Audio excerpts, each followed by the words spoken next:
Sétimo ano, boa noite. Aqui professor Frank, produzindo um videozinho aí de revisão para a nossa prova de amanhã. Vamos lá. Então aqui nós temos nesse slide a matriz de transportes brasileira. Você nota que o Brasil, ele é um país rodoviário, ou seja, significa que a maior parte dos transportes de cargas e de pessoas é feito através das rodovias, das estradas. Então nós temos uma importância muito grande aí dos caminhões, né, dos transportes terrestres. Então o transporte predominante no Brasil é o transporte rodoviário. Nós temos os aspectos negativos do transporte rodoviário. Quais que são? O alto custo de manutenção das estradas, consumo de combustível, né, o custo dos combustíveis, a pequena quantidade de carga, tá, a pequena capacidade de carga. Então são esses os fatores negativos do transporte rodoviário. Vou repetir: baixa capacidade de carga, alto custo de manutenção das rodovias, preço dos combustíveis. Esse é o ponto negativo. Nós temos aqui, por exemplo, o alto custo, né, para se transportar. Então, acidentes são alguns dos fatores negativos. Você nota nesse contexto que o rodoviário também tem um ponto positivo. Qual que é o ponto positivo do transporte rodoviário? O caminhão, ele é um meio de transporte flexível, ou seja, ele pode estar presente em qualquer ambiente, seja ele em cima de uma balsa, seja ele em uma plantação, ou seja, o caminhão é o meio de transporte que pode estar em qualquer ambiente, então ele é um meio de transporte flexível. Aqui nós temos as commodities. O que são commodities? São as matérias-primas. O Brasil é um grande produtor de commodities. Nesse contexto, o Brasil, então, ele produz minérios, petróleo e agronegócio. Então, como nós somos um grande produtor de matéria-prima, de commodities, o modal de transporte ideal para o Brasil seria o transporte ferroviário. Por que o ferroviário, professor? Porque o ferroviário, além de ele ter uma elevada capacidade de carga, o ferroviário, ele, além da elevada capacidade de carga, nós temos também, ele transporta cargas perecíveis, como é o caso das cargas brasileiras. Então não tem uma urgência de fazer o transporte dessas cargas no Brasil. Aqui você tem uma fotografia de um trem de ferro no passado, no século XIX. Então lá no século XIX, o transporte ferroviário foi o principal modal de transportes do Brasil. Então o trem já foi a principal modalidade de transporte do Brasil no século XIX.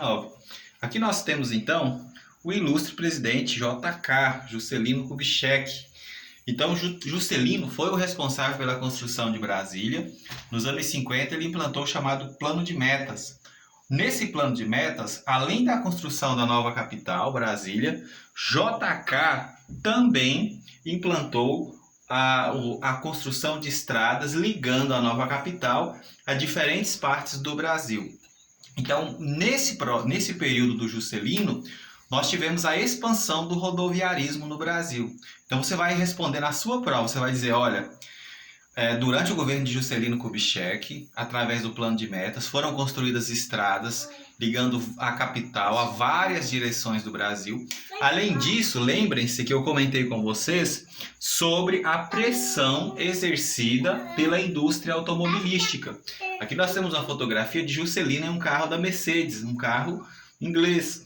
Então, nesse contexto, as indústrias automobilísticas elas chegaram no Brasil no período da construção de Brasília e elas patrocinaram, elas apoiaram a construção de Brasília.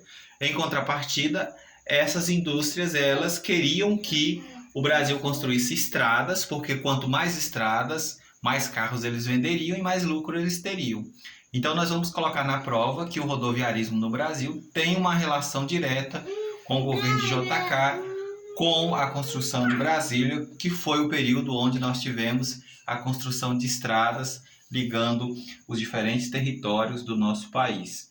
Aqui nós temos uma fotografia de uma ferrovia. Qual que é a principal vantagem de uma ferrovia? A principal vantagem do transporte ferroviário é que ele tem uma elevada capacidade de carga. Lembra que nossos estudos apontaram que uma única locomotiva pode carregar mais de 100 vagões. Esse é o ponto positivo, a elevada capacidade de cargas. Qual que é o ponto negativo do transporte ferroviário? O ponto negativo é a lentidão, ou seja, o trem ele não ultrapassa 80 km por hora e o trem também, ele, como você pode observar nessa fotografia na cidade de Marabá, no Pará, a linha férrea tem que ser uma linha plana, né? O trem ele não tem capacidade de subir áreas íngremes, né? Subir, descer. Então ele sempre anda. Então é elevado o custo para construir estradas de ferro, porque o trem ele precisa andar em uma área plana. Bom, voltando aqui agora, o slide, nós temos o transporte hidroviário, né? O Brasil é um dos países que tem uma farta, né, hidrovia, mas o Brasil pouco aproveita o seu transporte hidroviário. Vocês viram que apenas 12% do transporte brasileiro é feito por hidrovias. Qual que é o lado positivo das hidrovias? Elevada capacidade de carga. O transporte marítimo, então, ele tem uma elevada capacidade de carga. Lembre-se que eu comentei com vocês, né, que o único navio ele tem capacidade de transportar até 15 mil containers, né?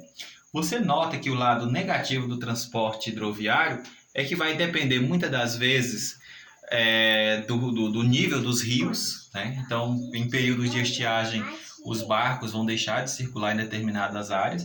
E outro ponto é que ele é pouco flexível, né? O navio só vai até o porto, ele não deixa a mercadoria lá perto da pessoa como o caminhão deixa. Nesse contexto também, nós temos o transporte aéreo, né? O transporte aéreo é um transporte rápido, então a grande vantagem do transporte aéreo é a sua rapidez. Ele é ideal para cargas perecíveis e de alto valor, como é o caso de vacinas e minérios, mas o avião ele é pouco flexível, ou seja, só pousa em aeroportos, e o avião também é muito caro o seu custo, né? Então, por isso que é um modelo de transporte muito caro, mas a vantagem é a sua elevada rapidez, né? Um modelo de transporte muito rápido. Aqui nós temos o modal de transporte dutoviário. No Brasil nós temos as seguintes dutovias. Nós temos uma dutovia do quadrilátero ferrífero, que traz minério de ferro da Vale até o Rio de Janeiro, e nós temos um grande gasoduto que traz gás natural da Bolívia para o ABC Paulista, leva para o Espírito Santo, Rio de Janeiro, e traz para Porto Alegre, no Rio Grande do Sul. Então, o transporte dutoviário é através de tubulação, de canos. O ponto negativo dele é o risco ambiental existente nesse modal de transporte. Bom, então nesse contexto você vai analisar que o Brasil ele é um país rodoviário, né? É um modal de transporte caro, né? Então não é o modal ideal para o Brasil. Você vai colocar na sua prova que o ideal para o Brasil seria o ferroviário, porque o Brasil é um grande produtor de matéria-prima e que o Brasil, por ser um grande país de grandes dimensões, ele poderia sim construir ferrovias e isso baratearia o custo de produção dos nossos produtos. As ferrovias, além de caras, elas têm baixa capacidade de carga. Um forte abraço, tudo de bom.